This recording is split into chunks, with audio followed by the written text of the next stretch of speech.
CM DCM ಜಂಟಿ ಸುದ್ದಿಗೋಷ್ಠಿಯನ್ನ ನಡೆಸಿದ್ದಾರೆ. Breakfast ಆದ ಹಿನ್ನೆಲೆಯಲ್ಲೇ ಈ ಜಂಟಿ ಸುದ್ದಿಗೋಷ್ಠಿಯಲ್ಲಿ ಭಾಗಿಯಾಗಿದ್ದಾರೆ.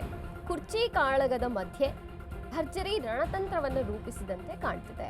ನಾವು ಒಗ್ಗಟ್ಟಿನ ಮಂತ್ರವನ್ನೇ ಜಪಿಸ್ತೀವಿ, ನಮ್ಮ ಮಧ್ಯೆ ಯಾವುದೇ ಗೊಂದಲ ಇಲ್ಲ ಅಂತ ವಿಪಕ್ಷಗಳಿಗೆ ಒಂದು ಸಂದೇಶವನ್ನ ಕೊಡೋದಕ್ಕಾಗಿ ಬ್ರೇಕ್ಫಾಸ್ಟ್ ಮೀಟಿಂಗ್ ಆದಂತೆ ಕಾಣಿಸ್ತಿದೆ. ಹೈಕಮಾಂಡ್ ತೀರ್ಮಾನದಂತೆಯೇ ನಡೆದುಕೊಳ್ಳುತ್ತೇವೆ. ಡಿಕೆಶಿ ನಿವಾಸದ ಬಳಿ ಸಿಎಂ ಸಿದ್ದರಾಮಯ್ಯನವರು ಹೇಳಿಕೆಯನ್ನ ಕೊಟ್ಟಿದ್ದಾರೆ. ರಾಹುಲ್ ಗಾಂಧಿ ತೀರ್ಮಾನದಂತೆ ನಡೆದುಕೊಳ್ಳಲು ಸೂಚನೆ ಕೊಡಲಾಗಿದೆ. ನಾನು ಡಿಕೆಶಿ ಯಾವಾಗಲೂ ಬ್ರದರ್ಸ್ ಥರ ಇದ್ದೇವೆ.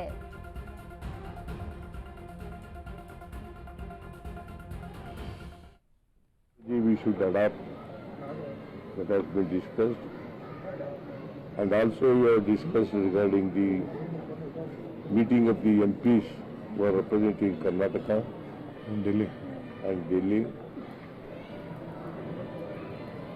So it was decided that we should call a meeting of the MPs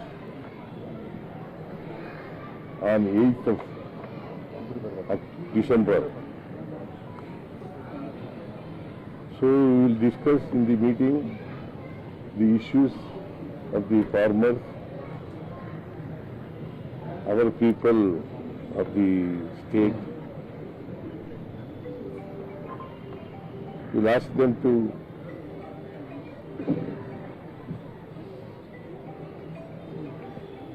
the issues regarding Karnataka. That's all we have decided.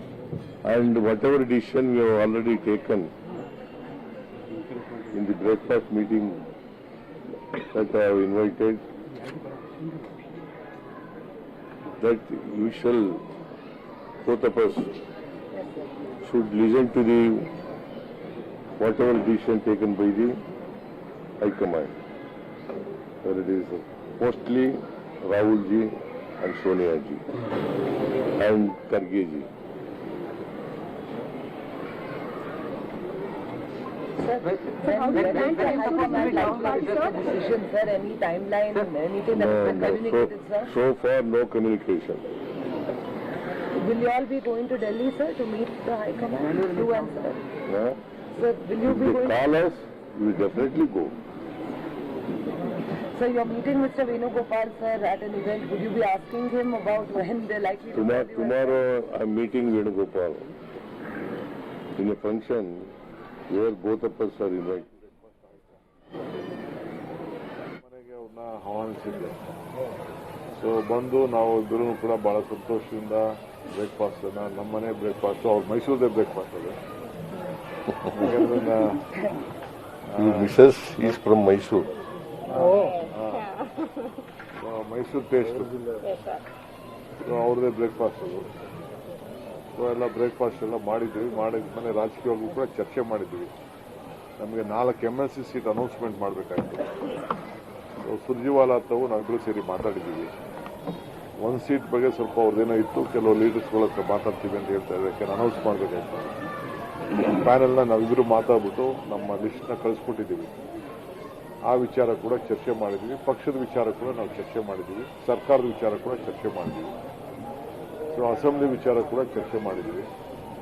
ಚರ್ಚೆ ಮಾಡಿ ನಾವು ಯಾವ ರೂಪರೇಷೆಗಳನ್ನು ತರಬೇಕು, ಶಾಸಕರಿಗೆ ಸಂದೇಶ ಕೊಡಬೇಕು, ಯಾವ ರೀತಿ ಹೋರಾಟ ಮಾಡಬೇಕು, ಅವ್ರು ಏನೇನು ವಿಚಾರಗಳನ್ನು ತರ್ಬೋದು ಅನ್ನೋದು ಈಗಾಗಲೇ ಮುಖ್ಯಮಂತ್ರಿಗಳು ತಿಳಿಸಿದ್ದಾರೆ.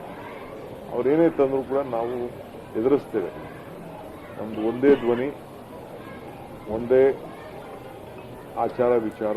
ಸೊ ನಾವು ಅವ್ರು ಏನು ತಂದರೂ ಕೂಡ ನಾವು ಎದುರಿಸಲಿಕ್ಕೆ ನಾವು ಸಿದ್ಧರಿದ್ದೇವೆ. ಸೊ ನಮ್ಮೆಲ್ಲ ಶಾಸಕರಿಗೂ ಕೂಡ ಅಲ್ಲಿ ಒಳ್ಳೆ ಪಾರ್ಟಿಸಿಪೇಟ್ ಮಾಡೋಕ್ಕೆ ಒಂದು ಅವಕಾಶ ಇದೆ. ಈಗ ಮಧ್ಯದಲ್ಲಿ ನಾವು ಆಲ್ ಪಾರ್ಟಿ ಮೀಟಿಂಗ್ ಬಗ್ಗೆ ಚರ್ಚೆ ಮಾಡಿದೆ. 8ನೇ ತಾರೀಕು ಬಹುಶಃ ಹೋಗೋದು ಡೆಲ್ಲಿಗೆ, ಹೋಗ್ಬಿಟ್ಟು ವಾಪಸ್ ಬಂದ್ಬಿಡೋದು ಅನ್ನೋದನ್ನ ನಾವು ಲೆಕ್ಕಾಚಾರ ಇಟ್ಕೊಂಡಿದ್ದೀವಿ. ಯಾಕೆಂದ್ರೆ ಅವ್ರಿಗೂ ಜವಾಬ್ದಾರಿಯನ್ನು ಕೊಡಬೇಕು. ಮಂಗಳವಾರ ಅಸೆಂಬ್ಲಿ ಇದೆಯಲ್ಲ. ಯಾಕೆಂದ್ರೆ ಕಾವೇರಿ ಇದು ಜಡ್ಜ್ಮೆಂಟು ಬಂದಿದೆ. ಮೆಕ್ಕೆಜೋಳ, ನಮ್ಮ ಬರಬೇಕಾದಂಥ ಹಣ ಏನೇನು ನಮಗೆ RDPR ಬರಲಿಲ್ಲ, ಅರ್ಬನ್ ಡೆವಲಪ್ಮೆಂಟ್ ಬಂದಿಲ್ಲ, ಇರಿಗೇಷನ್ ಬಂದಿಲ್ಲ, ಎಲ್ಲ ವಿಚಾರಗಳು ಕೂಡ MP ಅವ್ರುಗಳಿಗೆ ಜವಾಬ್ದಾರಿಯನ್ನು ಕೊಡಬೇಕು. ಸೊ ನಮ್ಮ ಅಪೋಸಿಷನ್ ಲೀಡರ್ಸ್ನು ಕೂಡ ಕರ್ಕೊಂಡು ಹೋಗ್ಬೇಕು ಅಂತ ನಾವು ತಿಳ್ಕೊಂಡು, ಯಾಕೆಂದರೆ 3 ಜನ ಇದ್ದಾರೆ opposition, upper house, lower house ಮತ್ತು JDS ಅವನು ಕೂಡ ಕರ್ಕೊಂಡೋಗಿ ಒಟ್ಟಿಗೆ ಹೋಗಿ ಮೀಟಿಂಗ್ ಮುಗಿಸ್ಕೊಂಡು ವಾಪಸ್ ಬಂದ್ಬಿಡೋದು ಅನ್ನೋದು ಕೂಡ ಯೋಚನೆ ಮಾಡಿದ್ದೀವಿ. ಸೊ ಇದು ಮುಂದಕ್ಕೆ ಇವತ್ತು ಫಾರ್ವರ್ಡ್. ಸರ್, ನಿಮ್ಮ ಪಕ್ಷದ ಶಾಸಕರು ಮತ್ತು ಸಚಿವರು ಈಗ ನೀವಿಬ್ಬರು ಹೊಂದಾಣಿಕೆ ಮಾಡ್ಕೊಂಡಿದ್ದೀರಿ. ಅವರು ಇದುವರೆಗೆ ಬೇರೆ ಬೇರೆ ಆಗಿದ್ರು, ಅವರು ಈಗ ಹೊಂದಾಣಿಕೆ ಆಗಿ ಹೋಗ್ತಾರ? ಬೇರೆ ಬೇರೆ ಆಗಿಲ್ಲ. ಯಾರು ಹೇಳಪ್ಪ, ಇಲ್ಲಿ ಯಾರು ಬೇರೆನೂ ಇರಲಿಲ್ಲ, ಏನಿಲ್ಲ. ನೀವು ಬೇರೆ ಮಾಡ್ತಾ ಇದ್ದೀರಾ. ಅಲ್ಲ sir, ಮಾತಾಡಿದ್ರಲ್ಲ sir ಅವರವರೇ.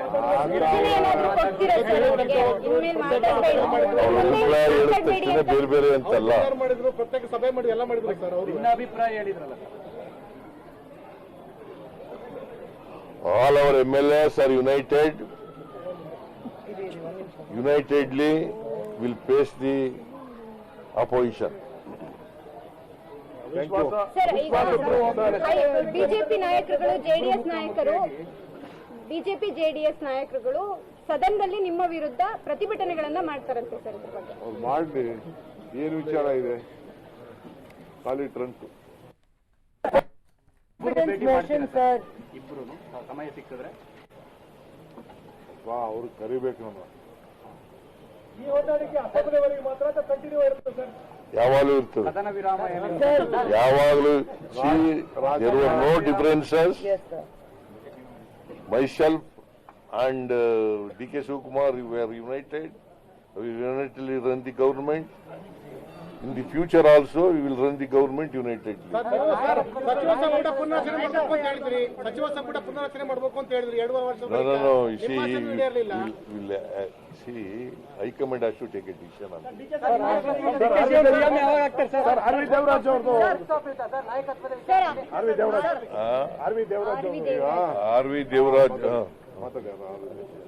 R V Devaraj ಅವರು MLA ಆಗಿದ್ದವರು, MLC ಆಗಿದ್ದವರು. ಅವರು ನಿಧನ ಆಗಿರ್ತಕ್ಕಂಥದ್ದು ಬಹಳ ದುಃಖದ ವಿಚಾರ. ಅವರಿಗೆ ಸುಮಾರು 67 ವರ್ಷ ಆಗಿತ್ತು. ಪಾಪ ಚಾಮುಂಡಿ ಬೆಟ್ಟ ದರ್ಶನಕ್ಕೆ ಹೋಗ್ತಾ ಇದ್ರು, ಚಾಮುಂಡೇಶ್ವರಿ ದರ್ಶನಕ್ಕೆ ಹೋಗ್ತಾ ಇದ್ರು.